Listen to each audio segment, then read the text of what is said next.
The Philadelphia Phillies strike and bring in Jesus Luzardo in addition to Max Kepler in recent days. That and more ahead here at the Upside.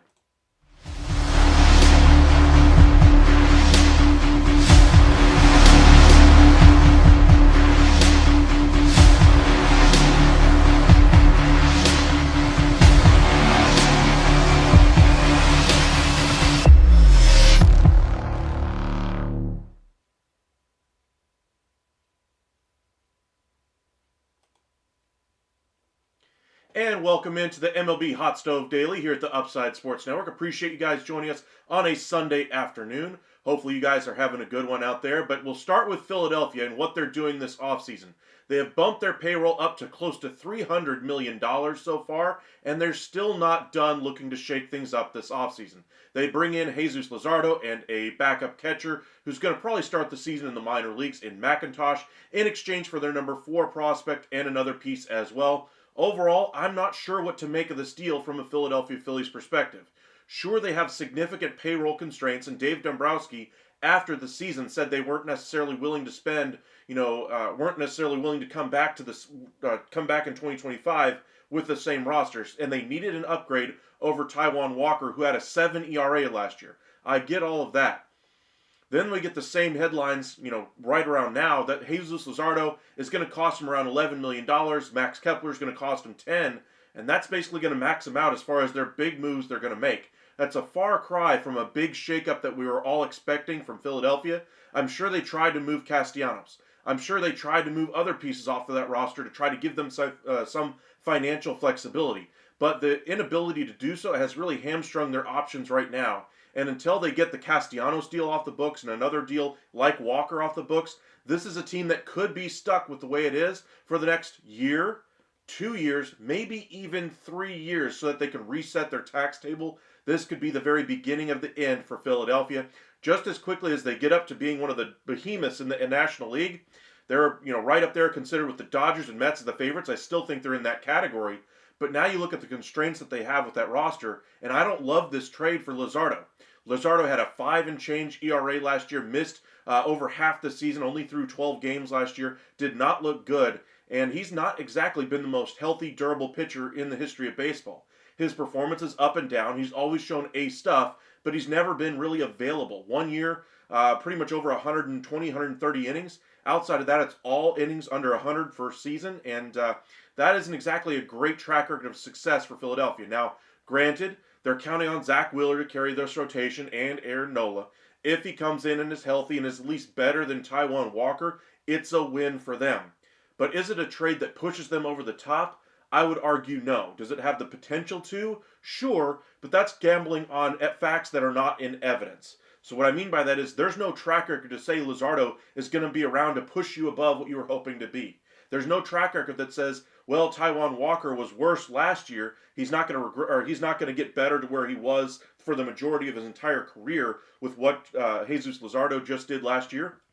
That's Taijuan Walker, is what we could reasonably expect for a decent season for Taijuan Walker next year. I don't think Taijuan is a 7 ERA guy. That's a bad year. Not that I'm saying he's a great pitcher anymore, but I'm saying if you're looking for a guy that can give you a 5 ERA, you already had that on your roster without having to give away some trade capital to do so.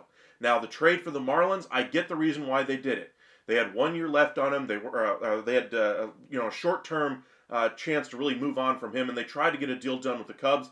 They had a really high valuation on him. Remember, they were trying to get the former first-round pick from the Cubs in that deal. Medicals came back negatively there. Original expectations is that it was about Jesus Luzardo. Could be about the prospects, but imagine the prospects that they were going to be in that deal with the Cubs could have been easily reworked into something else that would have had clean medicals if it was coming from that side. Tells me the medicals for Luzardo weren't clear enough for the Cubs to be comfortable with the deal. I wonder if the deal with Philadelphia, if they're comfortable with those medicals because they're going to be using him as a number 5 and are just okay accepting that risk. Now, the return for the Marlins, the number 4 prospect, he's a very young player, 19, 20-ish-year-old player, shortstop, has 0 power, and is not expected to ever get into power at any point. He is a glove-first player, contact rate, does not strike out a whole lot, so it's a decent piece to get. But is he the centerpiece of a deal if you had gotten Jesus Luzardo to be back to, a type of ace that you could have gotten at the trade deadline? Say if Luzardo was healthy coming into the year and threw, say, 80 innings before the trade deadline. Both big question marks. So again, you're accepting some risk by going to the deadline. There's no guarantee that he's even healthy when you get to that point. But I don't love the deal for either club. I think the Marlins, if they had waited to the deadline, sure, they could have taken less because Luzardo could be injured, etc. But I think their risk would have been they could have gotten so much more in return that accepting the risk, the return here of the number 4 prospect from Philadelphia isn't exactly going to turn into, a Corey Seager. I think that we can reasonably say we're not expecting that for him or anything close to that. Doesn't have the power. He's a glove first player. To me, this is a player kind of in the vein of a Jose Iglesias to me. If you can get that out of him, I think you'd be happy. And Marlins aren't exactly able to afford, Corey Seager level players. So I get they have to go with a little bit more of pieces that would fit them long term. But I still think they could have done better as far as a return for Luzardo if they had held on to him until the deadline. Make sure you guys hit that like and subscribe. Let us know where you're watching from. Appreciate you guys joining us early on a Saturday afternoon. Paranormal, welcome in. Owen and Mike, appreciate you joining us. Any updates on the Yankees? Getting anything else for their bullpen or infield today? Not too much today anyway, but they are definitely considering both. They're trying to save a little bit of money, it seems like. They're trying to possibly do a trade for Arenado and Stroman, but of course there are going to be more pieces involved in that deal. Cardinals have 0 interest in Stroman, so I wonder if they're trying to expand those talks to a 3-team deal, finding a taker for Stroman's contract. Much like Philadelphia, they're hoping to offload a little bit of salary because they took on so much already with that Bellinger trade that they were hoping the Cubs would ultimately eat. Owen, you love this move? I'm glad you do, because I don't, for either club, honestly. I know Philadelphia is hamstrung by their finances. They were unable to find a taker for Castellanos. There are rumors that they could package Suarez with it. Not exactly ideal for them. But they have a really good 1, 2, 3 in the rotation, so that's what they're going to be counting on. I guess Luzardo, from that standpoint, would be gravy.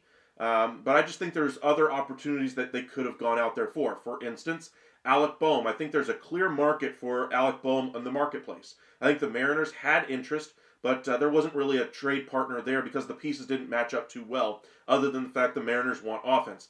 The A's make a lot of sense because they still have interest in Alec Bohm, but the Phillies were hoping for double the value back for him in return by asking for Mason Miller. Mason Miller would have been the best player in that trade, and the A's would have needed more compensation than just Alec Bohm. I think that would have kept the cost down for Philadelphia, who is a very cost-conscious team right now.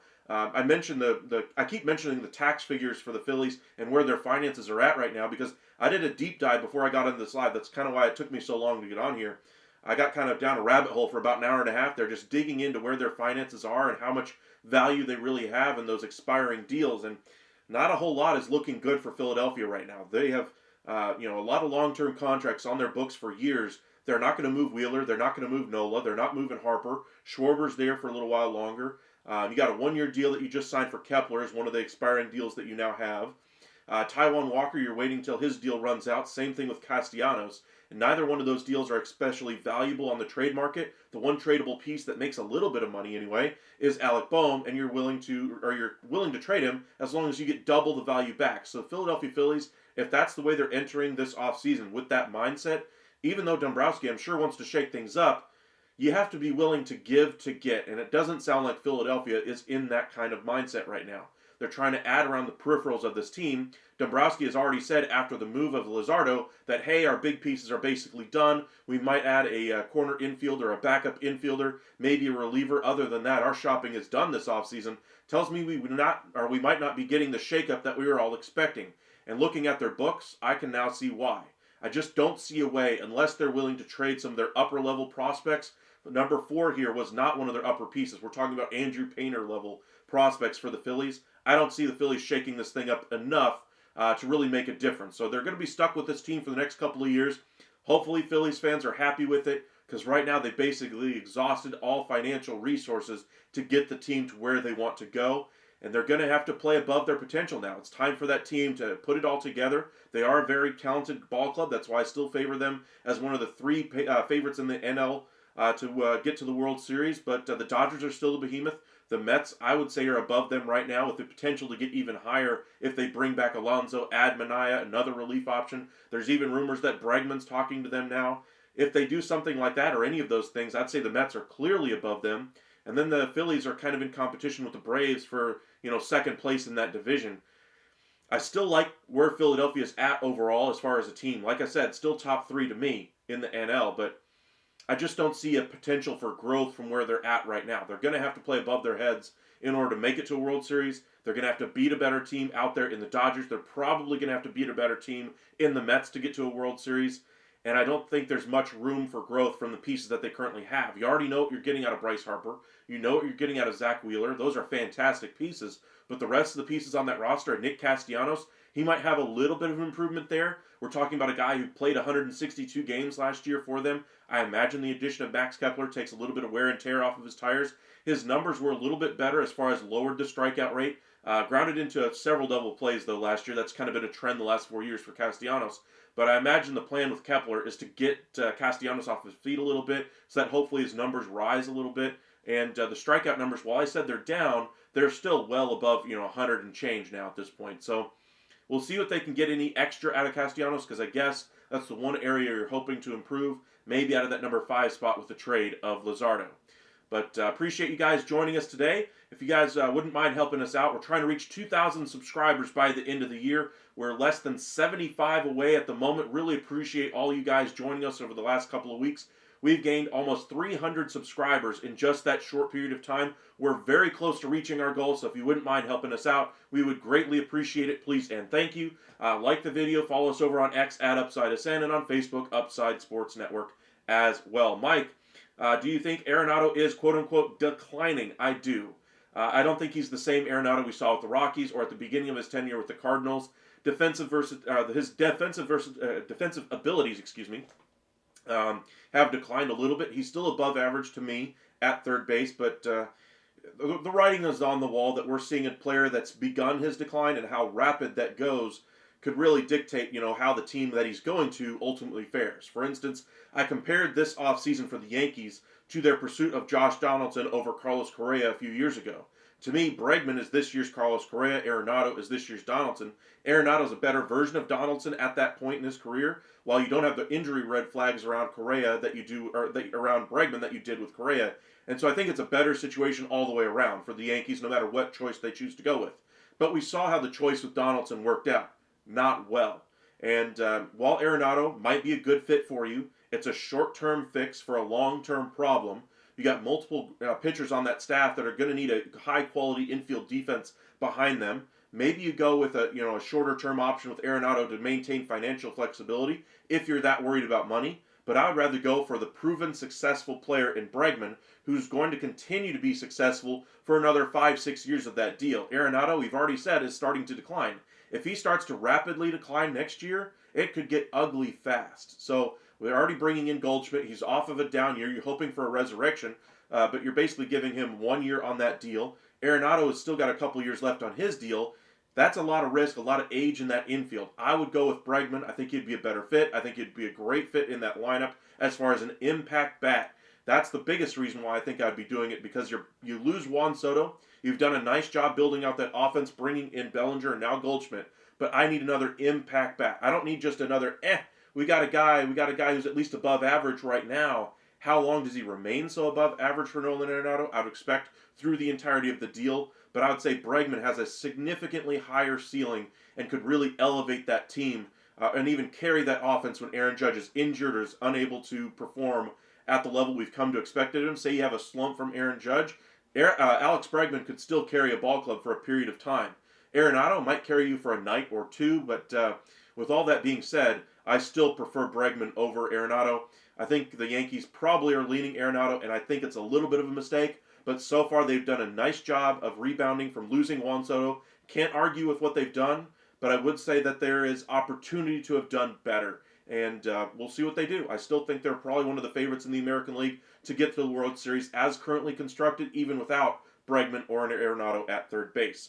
Welcome in, Jonathan. Welcome in, Willard. You said the Astros in title. Is there something that the Astros traded or signed or no? We were going to get to the Astros a little bit later in our video, but I could go ahead and do that for you, I suppose, Willard. We talked a little bit about the Astros a couple days ago in regards to their signing of Christian Walker. 3 years, $60 million, $20 million per. Really like where they're at as far as the moves they've made so far. Looking at, Walker is now your first baseman. Paredes is now your third baseman. You've got those spots locked up for another couple of years. Really like how they've extended their window here. In the outfield, though, that's where their next piece is really going to come from. Are they going to bring in a Santander? Are they going to bring in a Profar? Read a couple of articles anyway that they've been discussing other options, including Teoscar Hernandez. Up until yesterday, I had not heard his name as much with the Houston Astros.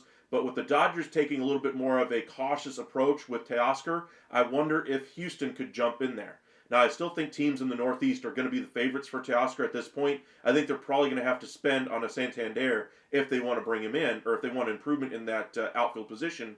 But that's another possibility as well. I have not heard them with other outfielders like Jock Peterson, but the three outfielders that the Astros are connected to right now, Teoscar Hernandez, Anthony Santander, and Jurickson Profar. Chuck, welcome in. I think it's the first time I've seen you message. If you guys want to hit that like and subscribe, like I said, we're trying to reach 2,000 subscribers by the end of the year. We've gained close to 300 over the last few weeks, ever since the winter meetings really began. Thank you guys so much for joining the channel. It means a whole lot to us when you do hit that like and subscribe. So thank you in advance, and thanks you to those of you who have already subscribed. But Chuck, Orioles have a backup plan when they don't get Burns. I believe they have several backup plans all in works right now. One of them is Jack Flaherty. I think that's more of a plan C at this point as far as free agency goes. Manaea is also part of that plan C. I think they're more looking at the trade market first and foremost. It looks like from outside sources that Dylan Cease might be their preferred option. I think we will see a Padres trade of one of their starters there in King or Cease. I think Cease has more trade value, and I think the Padres believe they could get a deal done long term with King. They also have Luis Arraez who could be traded here at some point, but Dylan Cease is definitely on the trade block. Multiple sources believe the Orioles are the team that's going to try to offer up the most to bring him in. For me, though, I think their plan B is even better in Luis Castillo. The reason why? He's already signed long term. You don't have to worry about the money because you already know what the money is going to be. You don't have to worry about losing your prospects for nothing whenever he decides to go into free agency and leave for another team, like we're going to see for the second straight offseason, first with Flaherty and now with Burns. But the Orioles are going to have to do something to address that number one spot in their rotation. We've discussed this a few different times, but the Orioles, I really don't like where they're at right now as far as their pitching staff. This is the opportunity. This is the time that ball club should be investing free agent dollars in that starting rotation. Why? They have an absolute ace in the hole with Adley Rutschman being able to play catcher. You put that offensive production at first base or DH, doesn't necessarily impact the lineup as much because catching is down across the entire sport. So having that trump card at that position, the best hitting catcher in the sport, being able to play catcher and still add another bat at first base or DH, really lengthens out that lineup more than any other team can. And that's a real advantage. You also have cheap contracts for guys like Henderson and Holiday coming and several other young prospects, Cowser, etc. This is the time to spend the money in free agency. And I get it. Baltimore's a small market team. Elias has always been known as a draft and develop position player type of a guy. Their prospects on the pitching side haven't necessarily lived up to it. They tried to do the trade thing with Flaherty and Burns. Both times it looks like they're going to leave in free agency. But at a certain point, you knew the cost when you brought in Burns that you were probably going to have to pay him 7 for 30 if you wanted to retain him. If you just wanted him for 1 year and you're giving away those prospects just for 1 year of an ace, tells me this might be a very short contention window here for the Orioles, because if they do it again, they trade away more pieces for Dylan Cease, then they lose him in free agency and they have to do it all over again next year. This is going to be a very short window of contention for the Orioles. I'm sure they'd love to get a long-term deal done with Henderson at some point to make sure he's there for the long term. I don't think they're going to be able to get a deal that's a team-friendly enough deal to keep them in contention. I'm sure that Adley Rutschman is still going to be there for a period of time. But this is a team that if they continue to do to improve the rotation the way they've chosen to go about it, this is a team that's going to be in contention for maybe 2, maybe 3 more years, and then they're going to drop off the face of the cliff. So we'll see what happens. I think they need to go for a guy who has a little bit longer term contract to solidify that rotation. I'm not saying Castillo is a number 1 in a staff, but I'm saying he could be a number 1 for the Orioles the way they've set things up, because they aren't showing the willingness to spend for Burns. So if they're not showing that, why would I believe they're going to spend on Cease next year? If I'm an Orioles fan, I'm cheering like crazy for them to get Castillo right now. And even then, I still have my doubts about the front office and the ownership group being able to build a legitimate rotation for a World Series contending team. That's exactly what this team should be viewed as. That offense is absolutely legit. It's failed twice now in the postseason, mainly because the pitching hasn't lived up to, or hasn't been up to snuff, and they're going to lose their best pitcher once again in free agency in Corbin Burns. So, forgive me if I don't, have too much faith in that front office. But until they fix their issues, until they're willing to spend in free agency, I'm going to continue to have questions and issues with that front office. Alrighty, Paranormal, let's see here. David, welcome in. You like Flaherty over Cease? I would as well, primarily because he's a free agent. You've had him before, but again, it didn't exactly work out great in Baltimore the first time. I'd say Flaherty's a different pitcher than he was at the time when he was with Baltimore. So maybe they can get a 3-year, 3-year, $60 million deal and have a good number 2, at least function as a number 1 in that rotation. But I still would prefer Castillo even over Flaherty. Carl, welcome in. Do the Yankees go get Tanner Scott?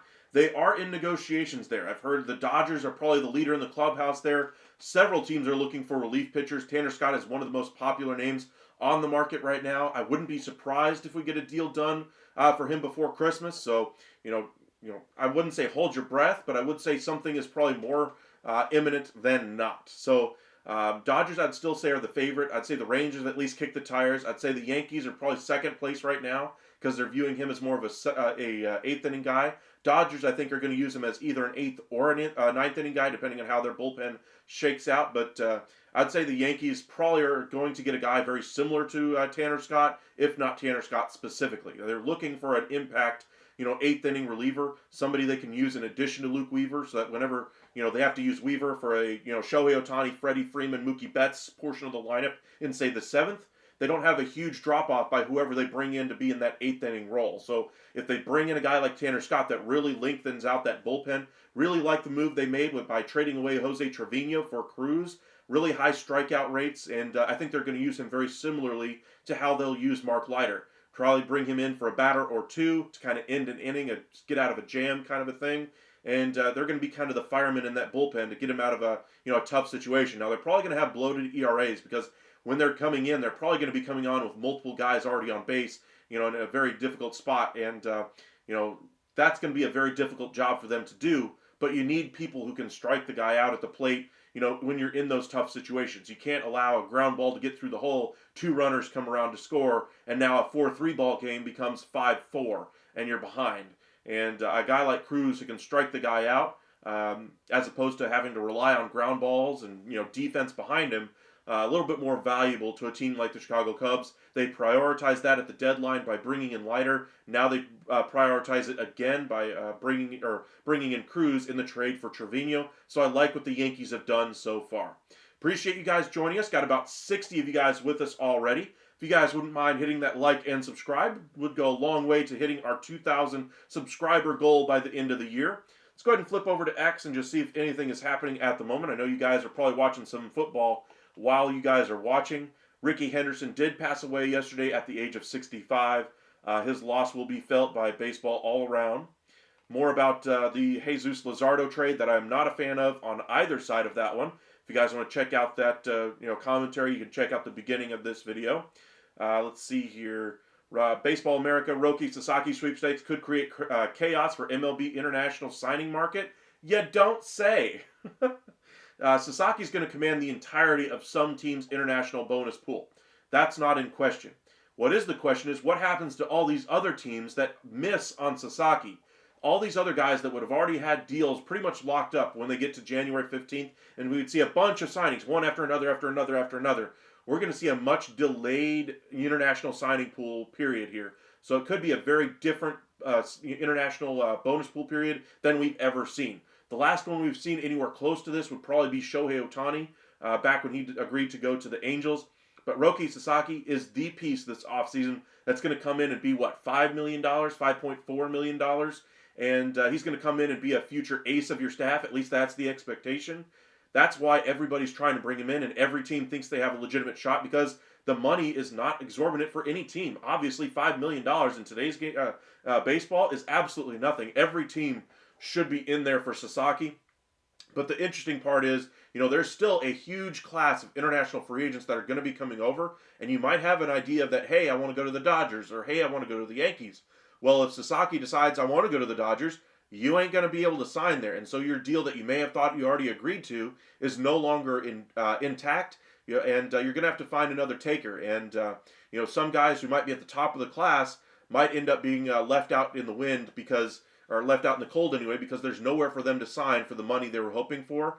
And, could be a very long, protracted process for those guys. Now, are they going to impact Major League Baseball this year? Probably not, but we're talking about them probably getting to the big leagues in a couple of years, really rebuilding farm systems across Major League Baseball. And, outside of the draft, this is the one way these teams can really rebound from a, difficult period in their franchise. They can rebuild their farm system really quickly with that international signing period. And with Sasaki's, candidacy this offseason, it's going to throw a wrench into all of that. Just something to kind of keep an eye on once we get to January, February, and March is how that really unfolds and how teams, try to trade around that international bonus pool money.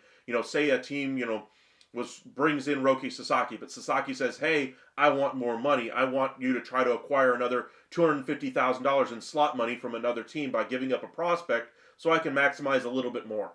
Now, say that bonus pool money goes from like 5.4 to like 5.7. That $250,000 doesn't sound like a lot in today's baseball, but for how much of a contract he's passing up on, every dime is going to matter to him. So, like I said, Sasaki's not going to be able to sign until January 15th through the 23rd. That's when his posting window closes.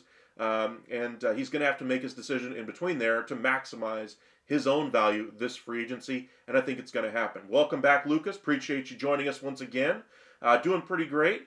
I know a lot of you guys are watching football, about to watch some of that myself, and have some lunch here. If you have any questions, please feel free to send them. We would love to answer your questions. If you have any trade ideas, I know a few of you guys have been sending me some trade ideas over the last couple of days. One idea that's kind of been going around is the Alec Bohm possibility. We touched on that during our Jesus Luzardo segment with that trade there.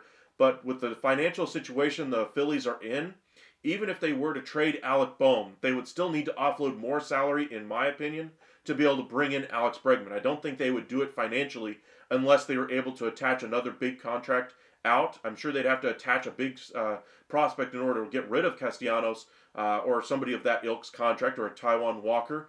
But, they need to get some financial flexibility there in Philadelphia. Otherwise, I think that team is pretty much stuck with what they got right now. Another trade that I mentioned anyway was the Mason Miller trade possibility for the A's. If they were to get in on Bohm, the ask from the Phillies anyway was to bring back Mason Miller. That's not exactly fair trade value there. So I'd imagine that would have to expand to a 3-team deal. I mentioned Corbin Burns a few times over the last couple of days. If the Texas Rangers somehow managed to get him, then we could see a deal with the Texas Rangers trying to offload some, higher level, prospects to try to maximize that bullpen on the cheap, and Mason Miller has been mentioned by multiple reports as a fit for what Texas could be looking for. But otherwise, if they don't bring in Burns, I would expect them to keep guys like John Gray and Nathaniel Lowe. I don't think they'd move them. I think then they'd be looking towards the free agent market for Kirby Yates and see if they can get that one done. But I wonder if Yates is going to wait until Burns' free agency is decided because of the way Texas could possibly be in there as that mystery team. Jonathan, will Jesse Winker get a multi-year contract? No. He had a decent year last year, but he ain't getting a multi-year deal unless it's for like 2 for $5. He ain't going to sign that. I think if he does sign a contract that cheap, he's going to sign a 1-year deal. Banana, welcome in. What does Seattle do now that Carlos Santana is off the board? For those of you who are Mariners fans, I have some tough news for you. $15 million is the self-imposed budget set by ownership. As much as you might lament it, as much as beat reporters there in Seattle lamented as well, including Ryan Divish, it's the circumstances with which you're set to try to improve this roster. You see Santana getting $12-ish million from the Guardians. You're going to need more of an offensive upgrade than just Carlos Santana. So the one way they've thought of doing so, at least by the rumors that we hear out there, is the possibility of trading Luis Castillo.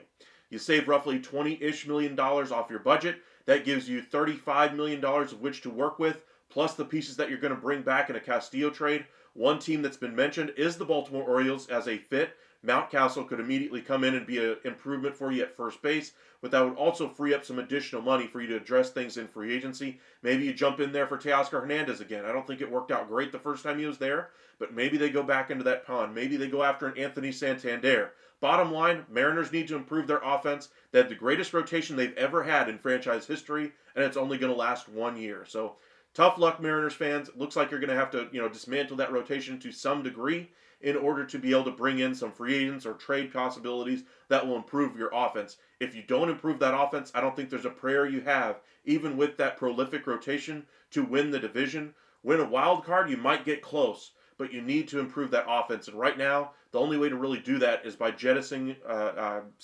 Castillo off of that roster and seeing if you can split the money up between a couple of different guys to improve that offense. But we'll see which direction they go.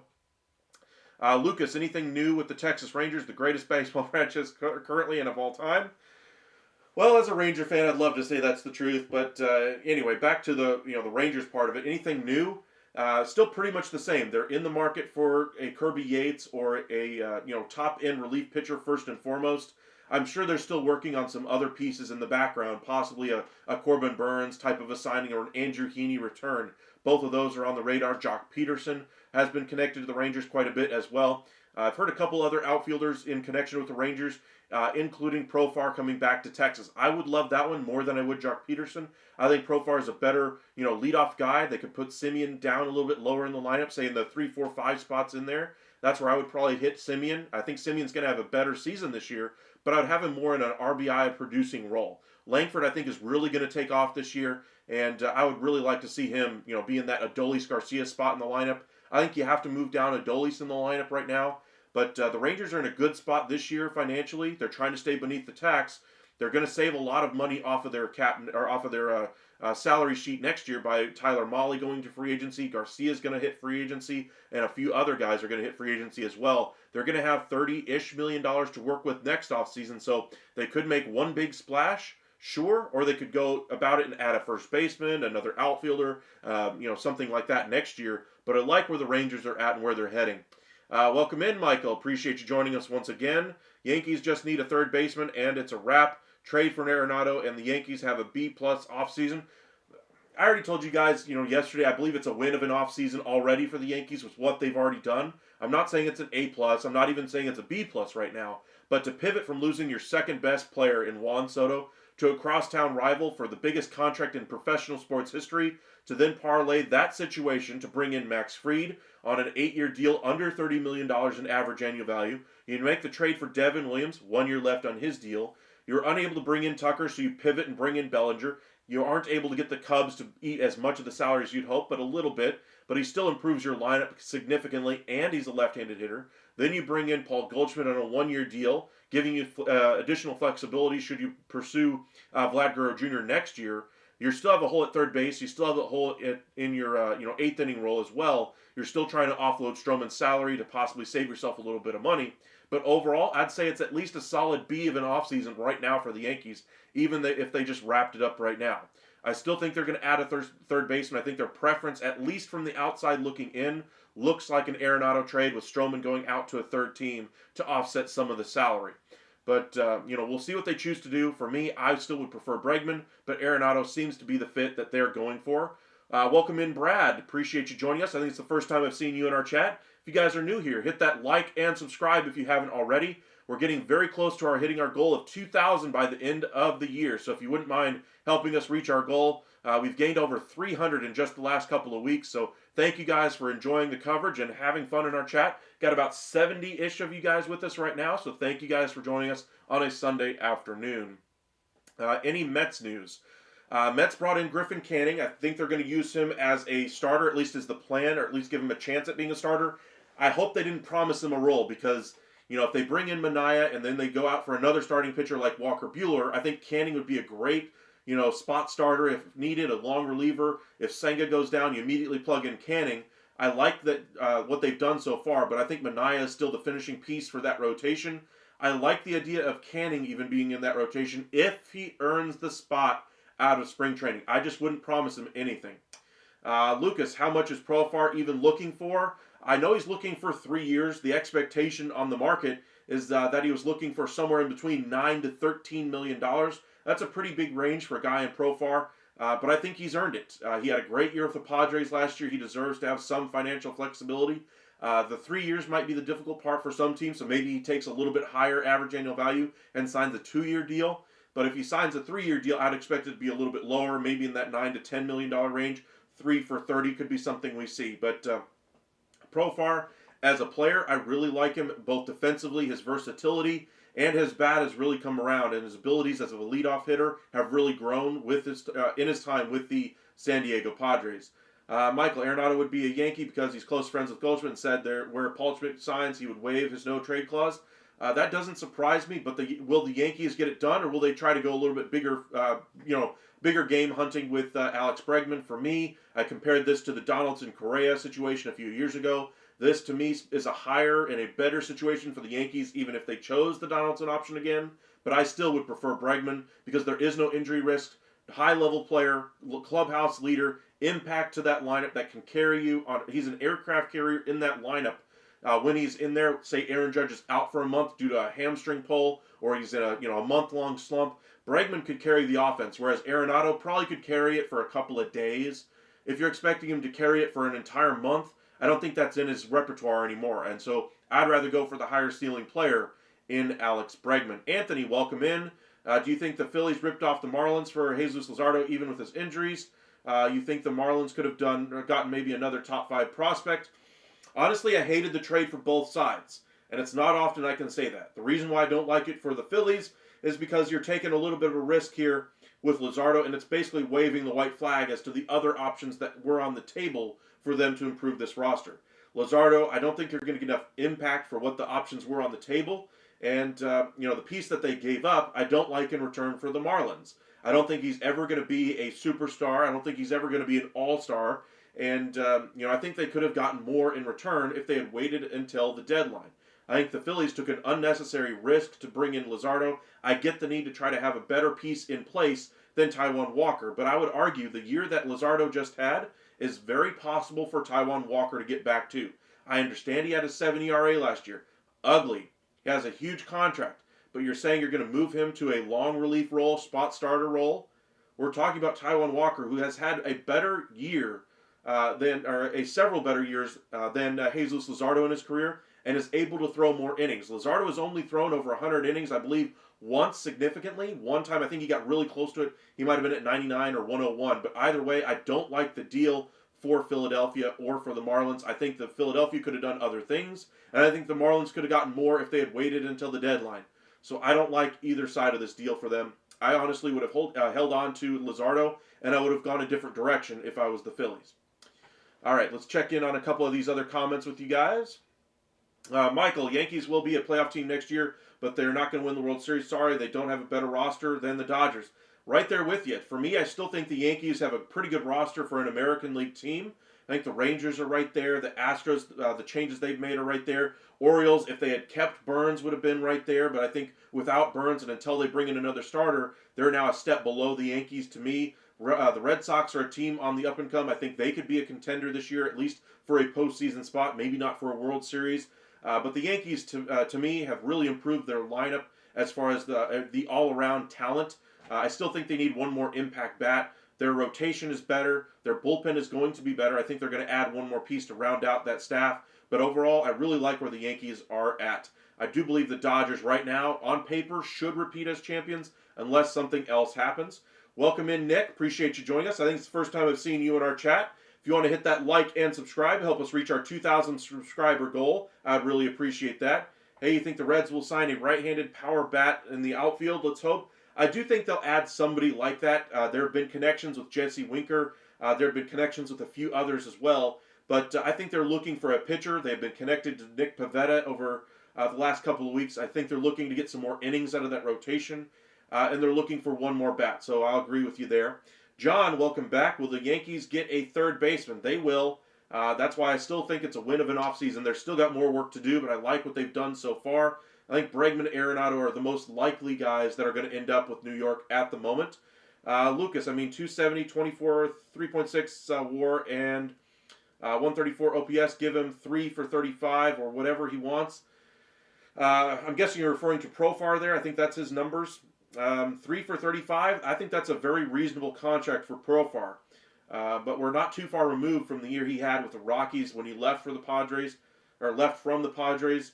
And I think he's really he's kind of reached the player he's going to be. I don't think there's much more left than what we saw last year. So if you can book that down for the next 2 years of that 3-year deal, I think a team would be comfortable with a 3 for 35 evaluation. So not a bad contract. I think he probably signs for more like 3 for 32, but what's $3 million? Let's see here. Let me scroll down and catch up with some of these other comments. Obviously, why wouldn't they get a third baseman? I do agree they're going to get a third baseman. Think Bregman is going to be a Red Sox. I do as well. I just think he'd be a better fit than Arenado on the Yankees, but I do think Bregman is more than likely going to end up in Boston. The Tigers are definitely still in there as well. Let's see here. Anthony, so you think the Phillies should have just waited for a fully healthy Sandy at the deadline and they could have gotten a bigger package? I do. Maybe not Alcantara, but I'm saying pretty much anybody of a more that would give them more of an impact. I thought this whole point of this offseason was Dombrowski's Dombrowski. He's going to shake things up and get the malaise out of this team. Shake off whatever's giving them the issue once they get to October. Luzardo doesn't do that. Kepler doesn't do that. And sure, the same crew could overcome those things, but the whole thought process coming into the offseason is Dombrowski's not going to sit idly by. And for me, this trade smacks of sitting idly by. And sure, it's helping around the periphery of this team, but it's not shaking this team up. It's not changing the fortunes of this team with the move. I don't think this move adds 5 wins to the Phillies next year. I don't think it makes them lose 5 wins. I just think it's a trade for them. It doesn't really improve that team from what I thought they already were. And so from that standpoint, maybe you're hoping for a full year of Luzardo. Foolhardy if you think that's going to happen. He's 1 year over 100 innings. And for the Marlins side of things, I don't like the return that they got for him. I don't like the prospect that they got for him. I thought they could have done better if they waited till the deadline. So I don't like either side of the return. Michael, the Yankees have $500 million left, so I don't understand why they're going to save that. Well, the Yankees have all kinds of money. They're playing the woe is me, we're poor card all the time to try to appease their fan base, to let them get them off their backs a little bit. But I mean, they're one of the 3 mega teams out there in the sport right now. The Dodgers have all kinds of money backing them. Cohen behind the Mets. Yankees were always seen as the albatross out there, the evil empire, because they had untapped money all the time, that they were willing to sign all these free agents and just take your best player off your roster and say, hey, there's nothing you can do about it because you can't afford him. Well, now there's 2 other teams out there that can compete in the same free agent swimming pools with the Yankees, and the Yankees can't win all of those. And we just saw that with Soto going to the Mets. They still have more money to spend, so I don't buy the Yankees saying, we're poor, we can't afford Bregman. So, again, that's why I believe Bregman should be the piece that goes there. I do agree the Red Sox are probably the favorite right now. Tigers are definitely in contention, but for me, the Yankees should definitely be kicking the tires a little harder on Bregman than what at least it appears from the outside looking in. Lucas, what's going on with Teoscar? Maybe Boston? I don't know. Dodgers have once again checked in on his market. His market has come down originally from where it was 3 years, $28 million, 3 years, 30 was what he was looking for. Now his market is down to 3 for 22, 3 for 24, puts it in the 3 for 64 total range.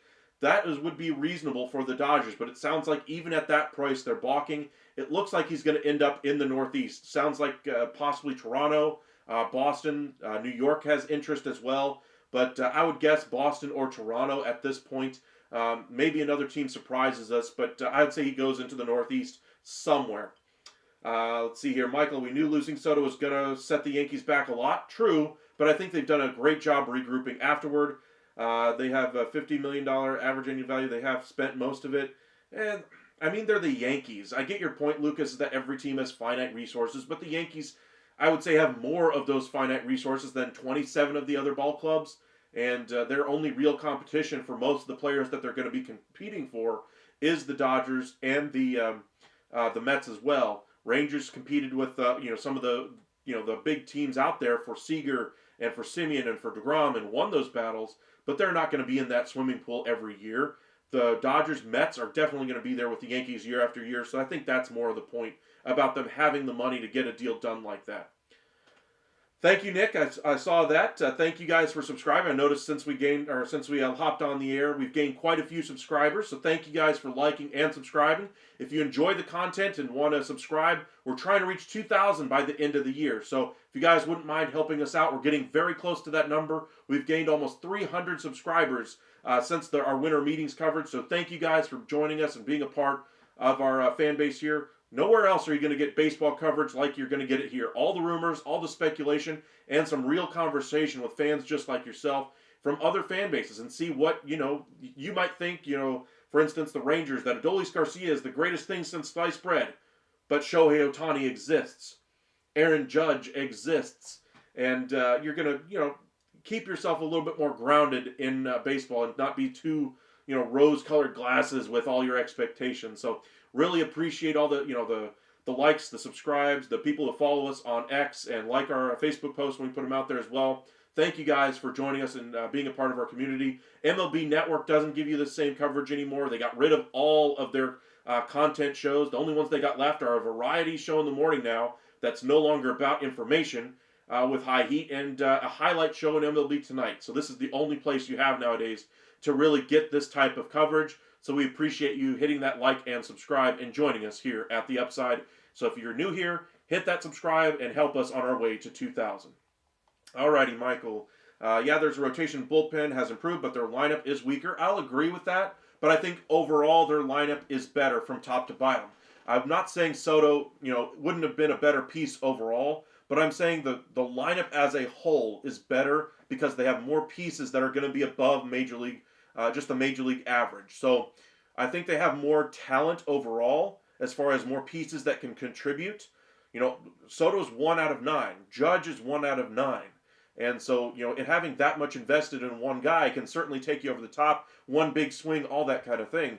But having a better team all around, I think, is the better way to go here for the Yankees. I would argue they're a better team than where they were at the World Series. I think their bullpen is going to be better. I think their starting rotation is certainly better right now. I think their lineup from top to bottom is probably better. The top half of that lineup, though, could certainly use another impact bat in it to make up for the loss of Juan Soto. Alrighty, Lucas, let's see here. Trying to keep up with y'all's comments here. Oh my. That's a lot of comments there, Michael. Let me just try to read through some of these. They could sign Tucker. I could agree there. I don't think it's going to be $500 million, though. I think it's probably going to be in the $400 million range. They have Let's see. They have plenty of money left. Hal Steinbrenner is cheap. Yes, they are. The last big spending spree the Yankees did was 2009, and we can see how in 2009 that didn't exactly work out great with some of the other spending that they did after that year as well. Sasaki would be a cheap signing. Okay, trying to catch up with all your comments here. Yankees have the highest 26-man payroll and second highest overall, third highest, including deferrals. True. Remember, the Dodgers have a lot of deferrals on their books. That's why their salaries are a little lower. Hayden, Yankees can sign Sasaki and Bregman. I would sign Sasaki first. Welcome in, Hayden. Appreciate you joining us once again. I absolutely agree. I think every team would prefer to sign Sasaki, but that's not going to cost them much. But for me, if you were able to bring in Sasaki alone, that rotation probably goes from being one of the top probably five in the American League to probably being the best rotation on the American League side. With Bregman, I think that would push their lineup over the top for what they were last year as well. And they'd be a prohibitive favorite in the American League if they got Bregman, in my estimation. I think Sasaki would just be icing on the cake at that point. Caputo, just the same as if they were going to sign Soto. Yeah. All right, Hayden, Yankees have been the best team this offseason. I wouldn't say that. I would say they're got to be in the top 2 or 3. Mets are in that conversation. I would say the Dodgers are in that conversation. Rangers have done a nice job but have more work to do. Cubs have done a nice job this offseason, but again have more work to do. But those are the teams that have made some of the best moves. Another one is the San Francisco Giants. They've done a nice job. And the Red Sox. All of those teams still are a work in progress. Still early in the offseason. I say early, we're before Christmas. And, we haven't seen some of the best names come off the board yet. One could argue Burns, the number one pitcher, is still out there. Bregman, one of the top 5 position players, still being out there. There's still a lot of opportunity to improve your roster. Nothing is done yet when it comes to spring training. So none of these rosters are set the way they're going to be. Phillies are darn close to being there, though, because it looks like their roster is a little bit more inflexible than what we had originally thought it was going to be before the start of the offseason. Alrighty, try to catch up on some of these here.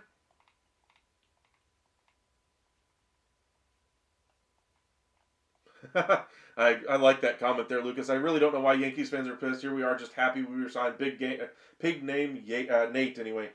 I mean, it's because they lost their second best player. They're still salty over it. I mean, I get it. I'm just as a fan of the sport. I mean, if you've lost your second best player and you tried to fill him in with 3, 4, 5 type guys, rather than a number 2, you're still going to be decreasing your, top end talent, but you might be better overall. You just want to have that top end talent and that other talent as well. That's what the Yankees were really hoping for, to have their cake and eat it too. So, I would say that the Yankees certainly are one of the big budget teams out there. They try to play poor all the time. They're not cheap, though, as far as their contracts. They're certainly spending money. They just spent the money on Bellinger. I know they tried to get the Cubs to eat the money on Bellinger, but only got $5 million of that contract eaten up. They're still trying to bring in Arenado. They're still trying to do big money things this offseason. But the one thing that Yankees fans are going to hold against the Yankees team this year is that no matter what they do this offseason, no matter how they improve, they still didn't bring back Juan Soto, and that's going to sting no matter how the Yankees improve. They might win the World Series next year. They might be an even better team and have a higher, better record, a better pitching staff, and a better lineup. But none of that is going to matter to the Yankees fans who are that disappointed in losing Soto, which you can say that's something to say about the fan base, but I think it's something to say about sports in general when you suffer a loss off of your team like Juan Soto. Anthony, why does it seem in general the mid-market teams struggle to get big money free agents? Is it because the market they're in, or some of these teams have cheap owners, or a mixture of both? I would say a mixture of both. That and mid-market teams can't afford those big market contracts. You look specifically at your Miami Marlins, they make the deal for Giancarlo Stanton, make the big money commitment to him, and then ultimately can't afford him. My Texas Rangers back in the day were having financial difficulties, yet they went ahead and spent the biggest contract in the sport at the time in Alex Rodriguez, 10 years, $252 million, that ultimately they had to pay the Yankees $63 million to take on the rest of that contract. And you see how the financial commitments on these mid-market teams can really strain their budgets. You look at the Rockies, once they brought back Nolan Arenado on his contract, they weren't able to afford the rest of the team. And so Arenado's like, trade me. Y'all aren't going to add other pieces. Get rid of me. I don't want to be here. They end up eating some of that deal that they send on to the Cardinals. Then they give that same money that they just saved in Arenado to Chris Bryant and haven't been able to do anything in free agency since. So these smaller to mid-market teams can't play in those same fishing holes as some of the big market clubs. So stop asking those clubs to do those kinds of things, because we see how poorly it works out. Now, if you're just on the brink of winning a World Series, say you're a team like the Guardians, who just say they get to the ALCS and they think they're one piece away. If that one piece is on a 1-year commitment, a team like that might be able to afford it for a year.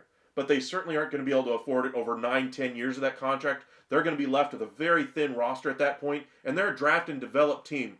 They're not going to be able to do that as well when they have that type of payroll commitment. So I get the reason why big market teams go for these guys and ultimately land these guys, but I also understand why these mid-market and small market teams can't always do that and shouldn't do that for the most part.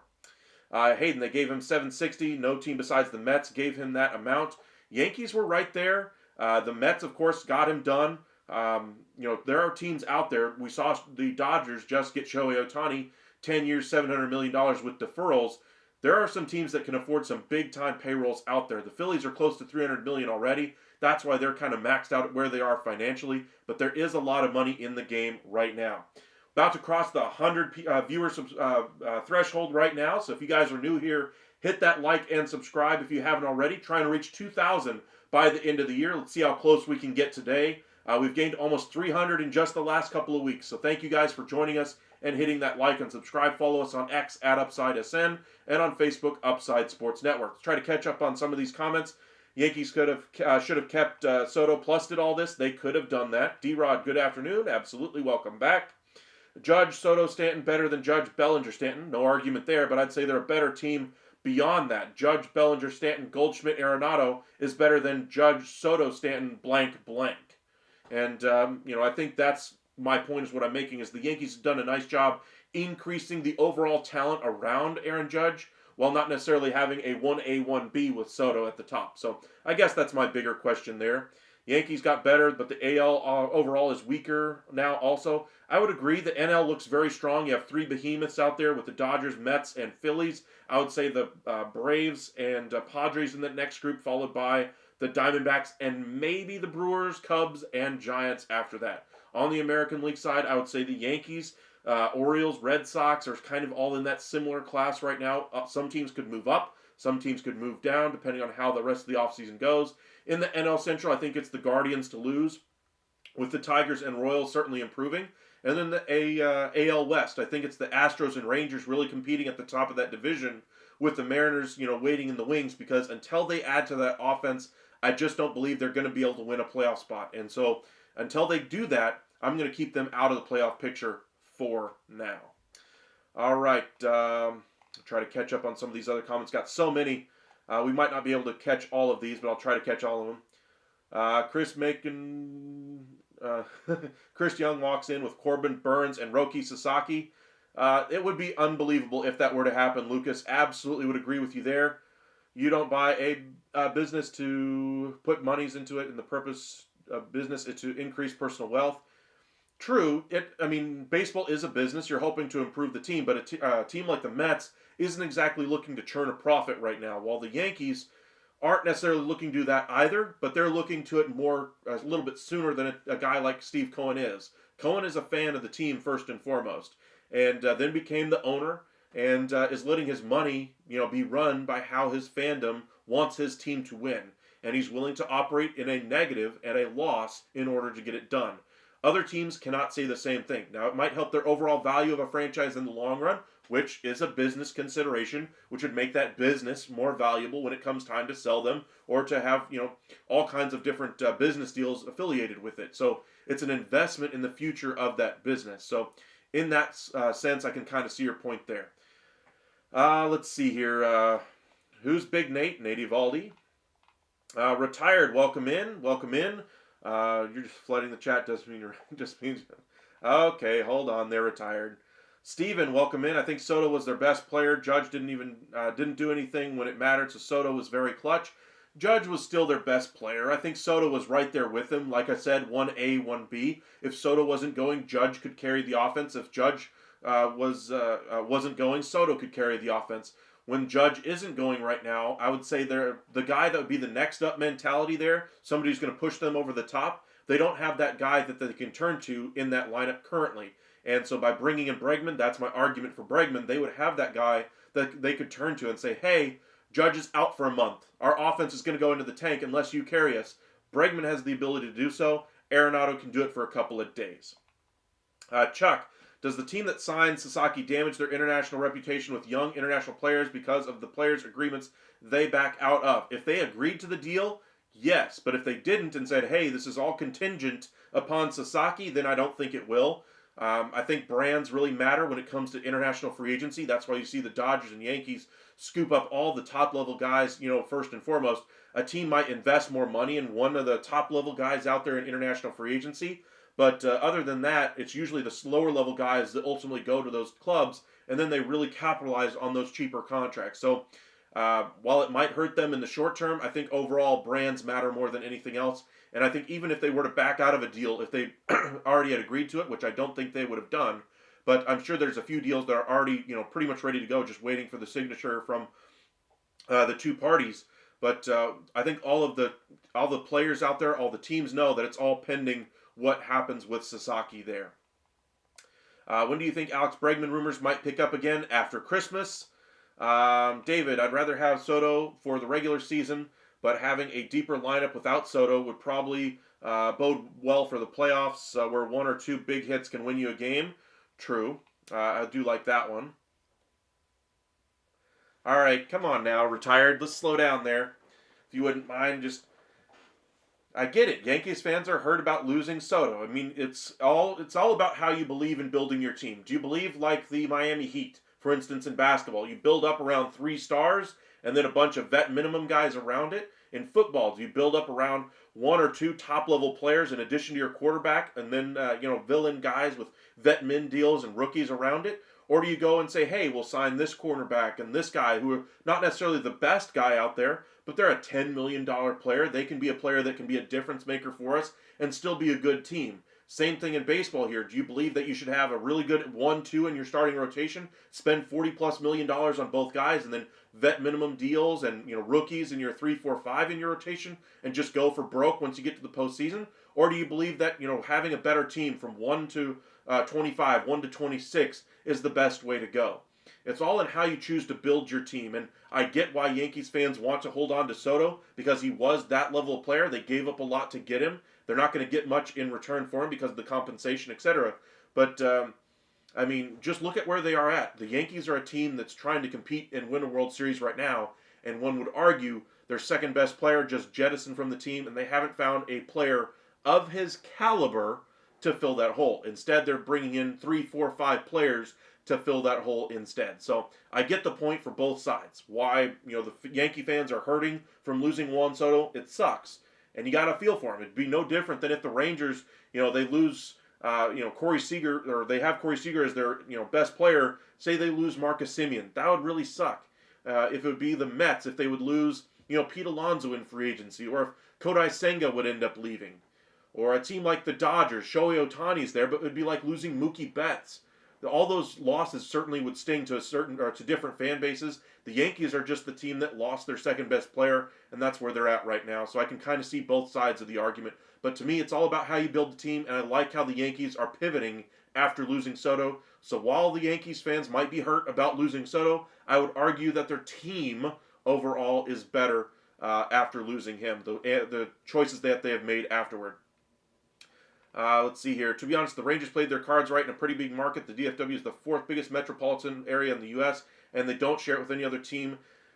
I don't know if that's the 4th biggest. I think that's Houston, if I remember correctly. But I get your point. Dallas, the DFW Metroplex area, is pretty strong as far as a metropolitan area. If it's not 4, it's probably 5, 6, 7, somewhere in that category. They can play in some of the pools here, but they had their own financial issues in the past, and they're not willing to go back down that road.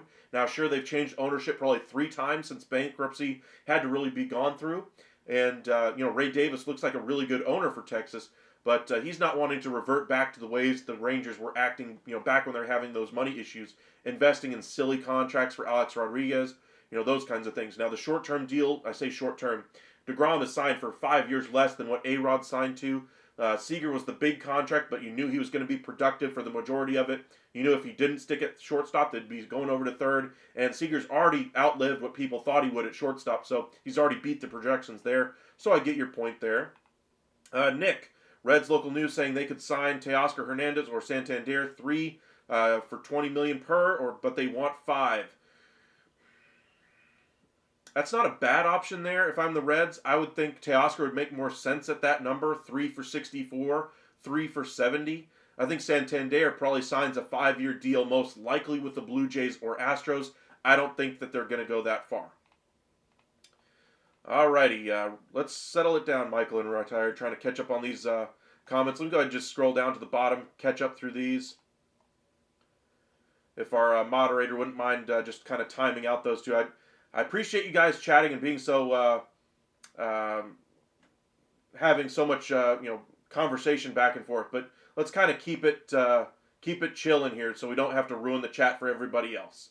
So if our moderator wouldn't mind just doing a, timeout for, both of those guys, not taking one side or the other, but let's kind of keep it a little more friendly in our chat than what we've seen over the last few minutes here. Let's see here. Hank, you definitely feel better after this exciting and successful offseason. I would say it's a successful offseason for several teams out there, but there is still work to do.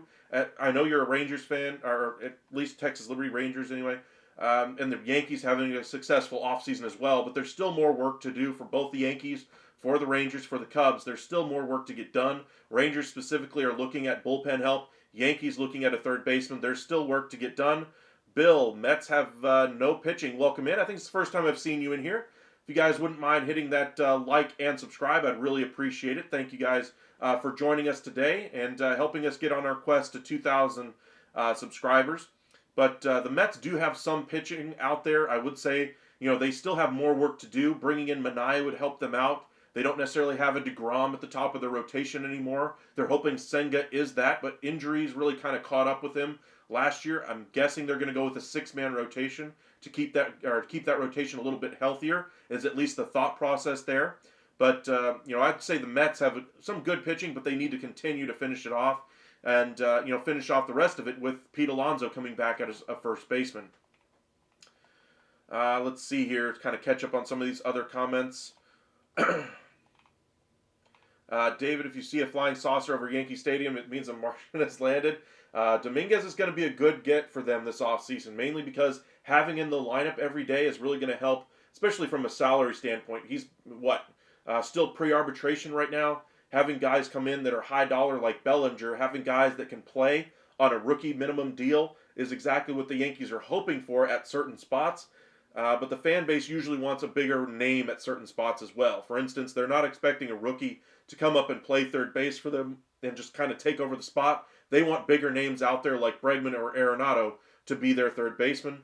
Owen, you're excited to see the Tigers in the future? I would be as well. They're looking at Yates. They're looking at Bregman. Tigers are in there for some bigger things this year. So we'll see what they ultimately choose to do. I would really like to see what the Tigers look like once we get to spring training. I think they're going to add a big-time closer. If they get a bat like Bregman, I would argue they're the best team in the Central, even above the Guardians. Now, does it put them as a favorite in the American League? I would say they're at least in the conversation of being in the top 3.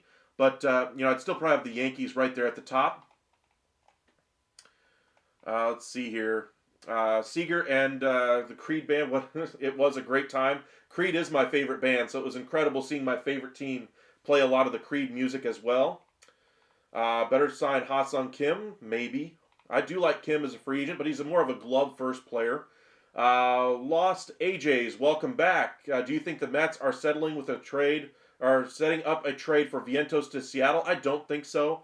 I think that they're looking to still go in free agency. I'm sure they've talked about trade possibilities, but I don't think they're looking to trade off of their major league roster or their prospects to be able to improve that roster. Right now, I'd say that the Mets ace is not Clay Holmes. Come on now, retired. Settle down. Mets ace is Kodai Senga. Their second second in their rotation is probably Sean Manaea when he gets signed. I'd expect him back with the Mets. Third is probably Frankie Montas. 4 would probably be Holmes. And then you get into the Cannings and the other options there. But Senga is their ace. Domenico, welcome in, welcome in. What's the next Mets move? Been quiet. Soto with the significant moves. Sounds like they're trying to move Marte. That's one piece they are trying to jettison. See if they can get a reliever back in return for him. But after Soto, I would say Pete Alonso is probably their biggest piece, along with Sean Manaea, that they're trying to get done as well. Welcome in, Sporting Entertainment. Appreciate you joining us. Jonathan, welcome back. Good afternoon. Bregman and Pete Alonso still on the board. Why hasn't other teams been lining up one after another? Are their asking prices high, or both are all-stars? It's crazy that they're not signed yet. I agree, but I think they're waiting until after Christmas for one reason or another. Those reasons could be that the offers aren't necessarily from the teams that they're hoping for. The offers that they want to go for aren't necessarily as high as what they're hoping for, so they're hoping the numbers get a little higher. Or C, a mystery team could enter the chat that they're hoping to get in there and see if they sign with another team. All of those are fair options right now on the market for where Burns and Bregman ultimately end up going. It seems like smaller teams have one great prospect and then trade him for a bunch of prospects and hope they all pan out. That's pretty much how they compete. That's true. That's what we usually see from a lot of these teams.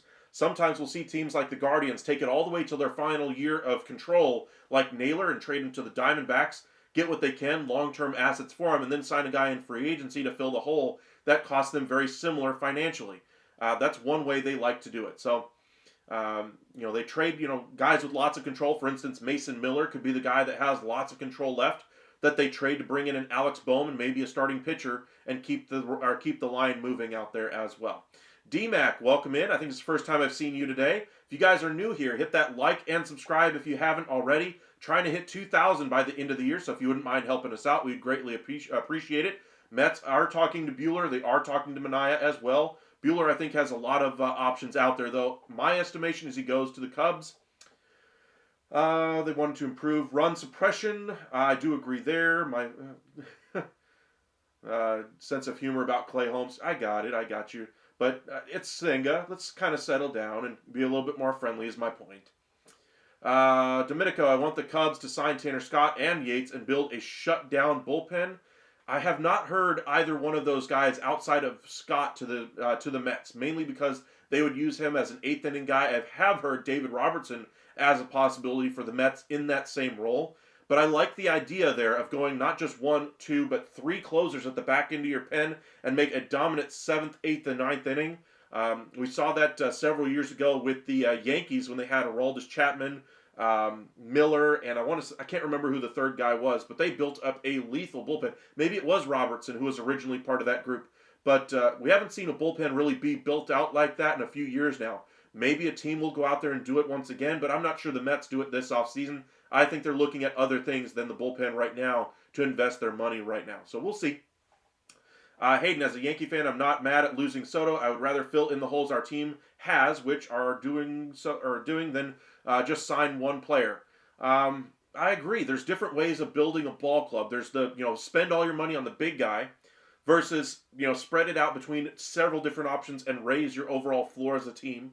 And maybe you're a better team for it. I get your point there. It's just different ways of building a roster. You always want to have the best player. Don't get me wrong. You always want to have that asset on your team. But at a certain point, are we going to see pieces? Are we going to see, a diminishing of talent? And when it comes to the Yankees, I don't think they have to worry about losing top-end talent like Soto every single year. I don't think they are a team that ever is going to have to worry about that. It's the odd year where you lose pieces like this, but now it's given them an opportunity to spend in free agency on Fried, making the trade for Williams, being able to absorb the contract of Bellinger, and then go out there and sign Goldschmidt. They're still going to add a third baseman. That's a lot of different moves that they've been able to make rather than just the one. And so, like I said, it's just a lot of different ways of building up that roster. Wow, thank you for the super chat there, D-Mac, with these comments coming in so quickly. I appreciate the super chat. Makes it obvious the comments there so I can make sure to answer your question. If you guys want to be like D-Mac and make sure I don't miss your comments, I know I've missed several because of how quickly y'all are chatting. If you guys want to support the channel, send a super chat. I'd really appreciate that. It does help as well. Anyone interested in Montgomery? As far as Montgomery, he is on the trade block right now for the Diamondbacks. Has been since he really came on, or since he basically signed with the Diamondbacks. Hasn't really worked out there. The owner came out there and really lambasted Montgomery last year, right at the end of the year, basically saying it's the worst decision the franchise has ever made.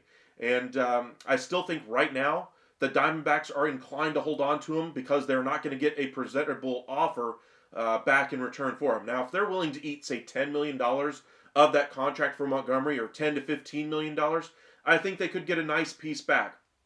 For instance, before the offseason began, I thought Texas would have been a great team for Montgomery. Get him back with Mike Maddox.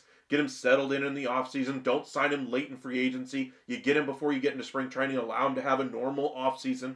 And then he's back to being the same old Jordan Montgomery. At least that would be the hope. The return for the Diamondbacks would be, hey, we offloaded $5-7 million of the Montgomery deal. We ate $10 to $13 million of that contract. Now we're going to bring in some pieces back. Texas, though, probably have had to include, some pieces in the starting rotation. Guys like Bradford or Leiter would have been a possibility of a return there. Maybe somebody out of the bullpen, which, by the way, they don't have. And maybe a Nathaniel Lowe to solve the hole at first base. But now they've made the trade for Naylor. There's not a fit there for Lowe. And so I kind of like what the Diamondbacks have done so far. But as far as a trade for Montgomery, I just don't see any other obvious teams right now. But that doesn't mean it's going to preclude that from happening. Montgomery is still a good pitcher. I think getting to a situation that he can settle himself into before spring training starts is the best way to go. It's just going to be a matter of where that team could be. A team like the Chicago Cubs, who miss on Jesus Luzardo, could be a fit there. A team like the New York Yankees, if they're able to move off of Stroman, maybe they do a straight-up trade, Stroman for Montgomery with no salary retained, and just see if either one can pitch better. But those are some teams I would keep an eye on for Jordan Montgomery. Alrighty, Senga's fine, but he can never stay healthy. Let's be honest, the Mets pitching as it stands now isn't anywhere near as good as it needs to be to even win the division. I would say they already have a pretty good staff as it stands to win the division. I would say Philadelphia definitely has a better staff. I'd say Atlanta has a better quote-unquote staff because I still think they're going to be adding one more piece to it. But I don't think it's a finished product by any means. I still think the Mets are going to add one more impact starting pitcher. By impact, I mean a number 1, 2, or 3 type starter.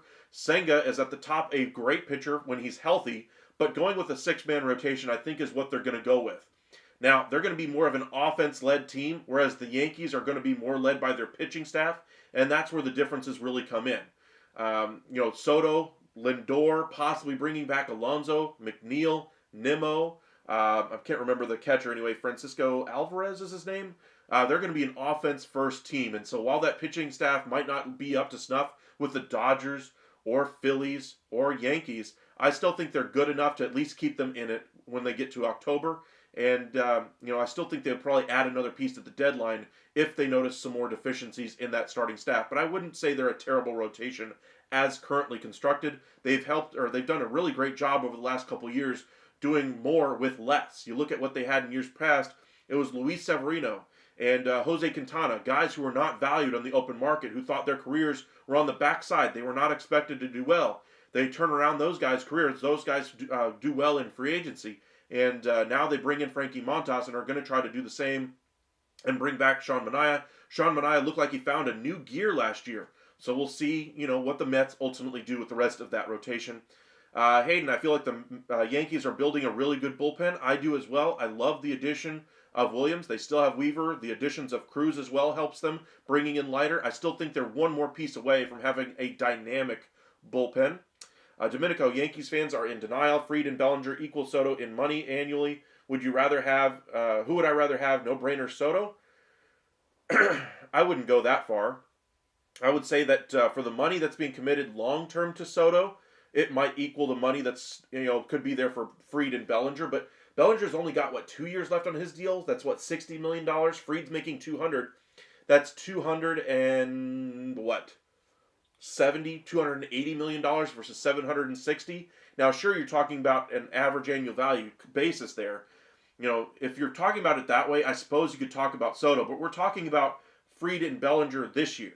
Those are two pieces that are going to impact you, and it allowed you to bring in other pieces as well with bringing in Goldschmidt and solving a hole in your rotation by having that money freed up from Soto.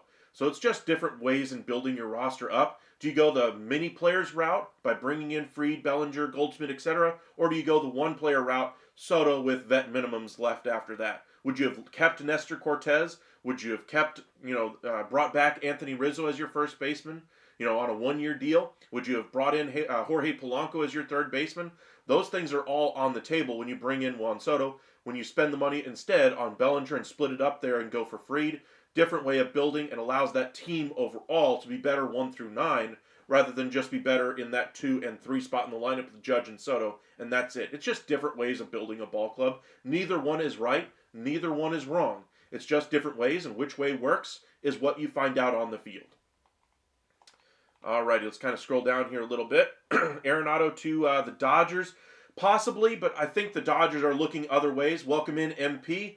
Appreciate you joining us. I think it's the first time I've seen you in the chat today. If you guys want to hit that like and subscribe, really appreciate all the commentary we've gotten today. Quite a bit of an active chat we've had this afternoon. Hopefully you guys are enjoying some football, but thank you guys for taking some time out to talk some baseball. The only place where you're going to get this level of analysis and discussion. MLB Network certainly ain't going to do it for you anymore. So we appreciate you guys taking the time and joining us here at the Upside. So thank you guys for hitting that subscribe button. Trying to reach 2,000 by the end of the year. So if you wouldn't mind helping us reach that goal, we would greatly appreciate it. Thank you very, very much. But as the Dodgers go right now, I would say Arenado is not in their plans currently. I'm sure Arenado would love to go there, but I don't think they're going to bring him in. I think they're looking to bring in a right-handed hitting outfielder. They're looking to bring in another bullpen arm, probably a closer. And then they're trying to bring in Sasaki. If they don't bring in Sasaki, they're trying to save a little bit of money to bring back Kershaw, possibly go after Scherzer, possibly a Buehler as well. All those irons are still in the fire for the Dodgers. Arenado is not one of those irons. So he's going to have to find his destination elsewhere. Right now, I'd say the odds-on favorite, you'd have to lean towards the Yankees. Soto going to the Mets was best-case scenario, not Houston or Boston or Baltimore. Good outcome, if you ask me. I'm not sure Soto would have ever gone to Baltimore, but I get your point, is that to kind of shake up the offseason and kind of drive prices up for all other free agents, having him go to the Mets really kicked off the winter meetings just the way it was needing to go. So, that's kind of what I guess your point is that it kind of stirred up activity, different than what we would have seen if he went back to the Yankees. Ethan, welcome in. Things are going to be slow for Christmas. They will, but we will have our live on Christmas Eve. So make sure you join us around 3, 4 o'clock in the afternoon. We'll break down every move that's happened for all teams up to this point in the offseason and kind of break down all the different possibilities that still remain. Sasaki's candidacy, Burns is probably still going to be on the market along with Bregman. We'll break down where the market stands for Santander and Hernandez, possibly some other trade possibilities, including Dylan Cease and Luis Castillo. Lucas going to dinner. See you in the morning. You have a good dinner, all right? Appreciate you joining us once again. Bill, Dodgers earned the right to crow. They won. They earned it. Mets are nothing. That's the thing of Mets fans. They won the season series against the Yankees last year. Big deal. I agree. You have to do it on the field. So, the Dodgers have, spent all the money. They win the World Series in a year where they had a lot of injuries on their rotation and on that team, and a year where Ohtani didn't even pitch. Ohtani's going to pitch next year at some point, and hopefully they're a little healthier. If they are, they're a better team, and they may even be a better team than when they were in the World Series this past year. Tells you just how big of a team they've really built out there. I would argue their 1 through 4 is the best rotation in the sport right now. Remains to be seen who they bring in that number 5 spot. Mills, why would the Dodgers need to save money? They don't, really. It's just about, wanting to save a little bit of money for other projects that they may want to do, realizing that they've already spent quite a bit on this roster. I mean, why would you want to pay $5 for the same burger when somebody else is getting that same burger for $1? Why would you want to bid against yourself? It's just not good business. While you can afford it, doesn't mean you should actually do it. That's why you see all these, private billionaires. You see all the TikToks, for instance. I was watching a TikTok from Amalfi Jets. You get billionaires arguing over their Chick-fil-A order on a private jet because they want to save on money, try to cut on catering. That's how they got rich, by knowing the value of $1. It's not about being poor. It's not about being, a team that can't afford a more expensive thing. It's about maintaining that ability to play at that level of free agency. And by not paying, say you wanted to sign Corbin Burns for $30 million a year. Why would a team that could afford to pay $60 million offer him $60 million when nobody else was going to that number? I guess that's more of the point I would say as far as why the Dodgers are choosing to be a little bit more particular with how they spend their money. But the Dodgers, the Mets, the Yankees all have lots of money to be able to spend on these teams. It's just a matter of how they want to build their team. D. Leslie, welcome in. I think it's the first time I've seen you in our chat. Appreciate you joining us. If you're new here, hit that like and subscribe. We're right at 100 people right now watching our live. So if you wouldn't mind helping us out, trying to reach 2,000 subscribers by the end of the year. So if you wouldn't mind helping us out.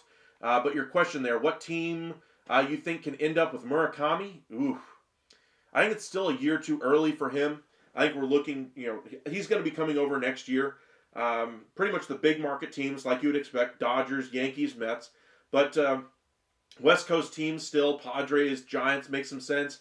Mariners possibly, but to a lesser extent. I think the Rangers as well because of how much they have scouted over there internationally, and they have yet to prove a big time signing yet with Chris Young, as at the helm anyway. So remember when Chris Young got the job as president of baseball operations for the Texas Rangers, he was actually overseas. He was in Japan scouting players, talking with players and teams, coaches, international scouts, all that kind of thing internationally when he was given the job. So he's heavily invested there.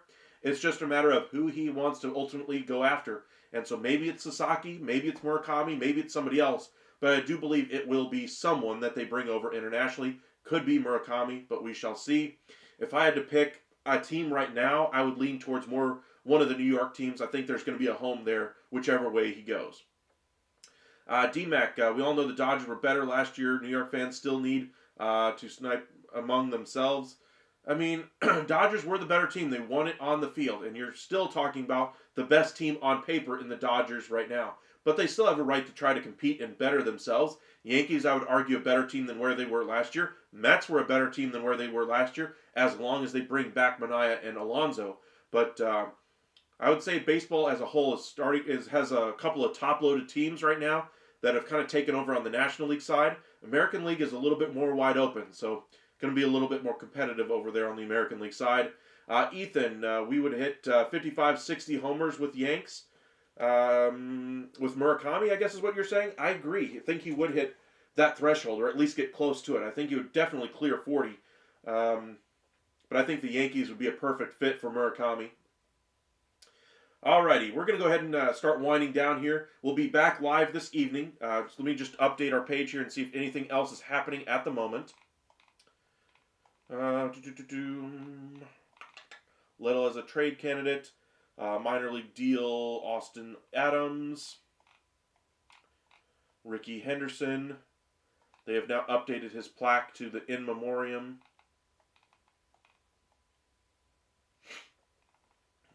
A lot of Ricky Henderson stuff today.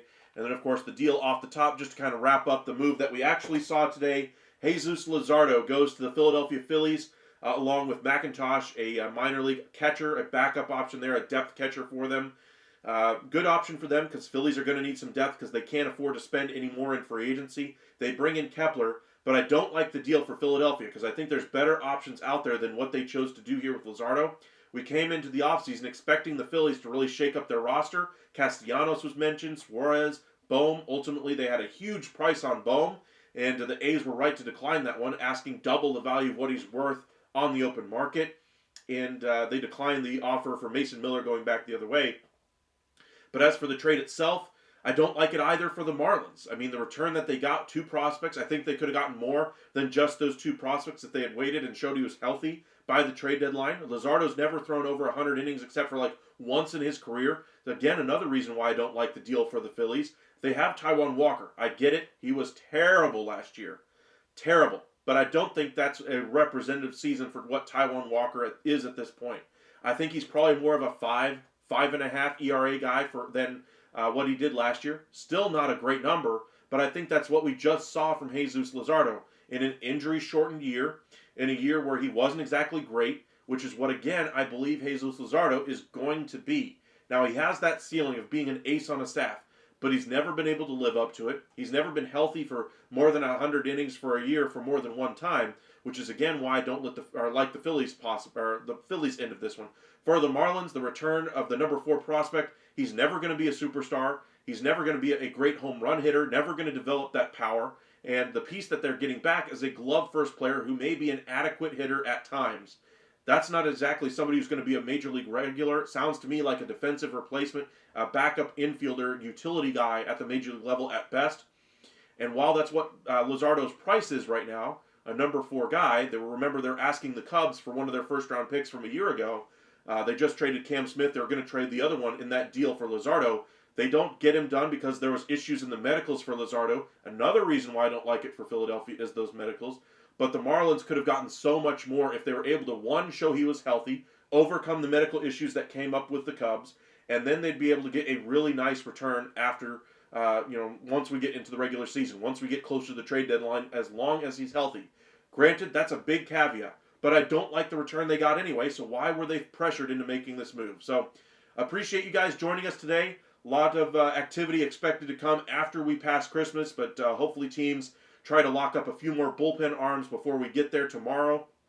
Be sure to join us tonight around 8, 9 o'clock this evening to break down what may have happened today on Sunday as teams try to prepare for the Christmas break. Thank you guys for joining us tonight. We'll see you guys later on. And thank you guys for hitting that subscribe button. If you're new here, hit that like and subscribe on the video. Help us reach our 2,000 subscriber goal by the end of the year. And thank you guys for joining and subscribing. Y'all have a great one.